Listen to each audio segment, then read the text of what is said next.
తప్పకుండా ఇస్తాను. నువ్వు దేవుడు బిడ్డవేనా? కాదు తాత, మా అమ్మ బిడ్డని.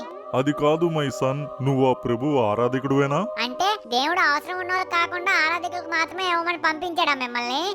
ఓహో, అలా కాదు మై సన్. ఆ ప్రియమైన దేవుడిని నువ్వు నమ్ముతున్నావా లేదా అని అడిగాను. నమ్మకపోతే గిఫ్ట్ తీసుకోకూడదేటి?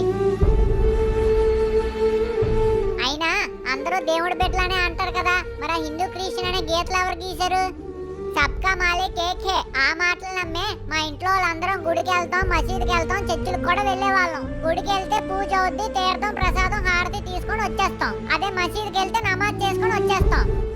చర్చికి వెళ్తే ప్రేయర్ చేస్తారు, ప్రభు గురించి చెప్తారు. కానీ కొన్ని చర్చిల్లో చెప్పే ఆ గంటలో 10 నిమిషాలు జీసస్ గురించి చెప్తే మిగతా 50 నిమిషాల్లో మిగిలిన దేవుళ్ళు తిడుతూనే ఉన్నారు తాత.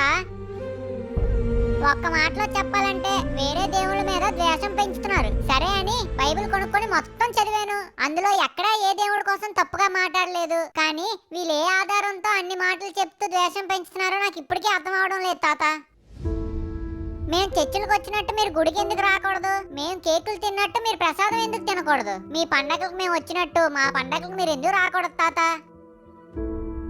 అన్ని మతాల వాళ్ళు బాయ్ బాయ్ అనుకోవాలని స్కూల్లో నేర్పిస్తే, కానీ కొన్ని చర్చిల్లో మాత్రం మాకు బాయ్ బాయ్ చెప్పమని నేర్పిస్తున్నారు తాత. దేవుడు ఏ మతంలో ఉంటే ఆ మతం వాళ్ళకే కష్టం లేకుండా చూసుకుంటాడా తాత? భగవద్గీత అయినా బైబిల్ అయినా ఖురాన్ అయినా చెప్పేది ఒకటే కదా తాత, మానవ సేవే మాధవ సేవ అని. మతం అనేది మంచిని బోధించడానికే గాని మనుషులను విభజించడానికి కాదు తాత. హిందూ ముస్లిం బాయి బాయి అనే నినాదంలో క్రైస్తవుని కూడా చేర్చాలనే సందేశాన్ని ముందుకు తీసుకుని వెళ్ళండి తాత ఈసారి. ఓహో, చిన్నవాడవే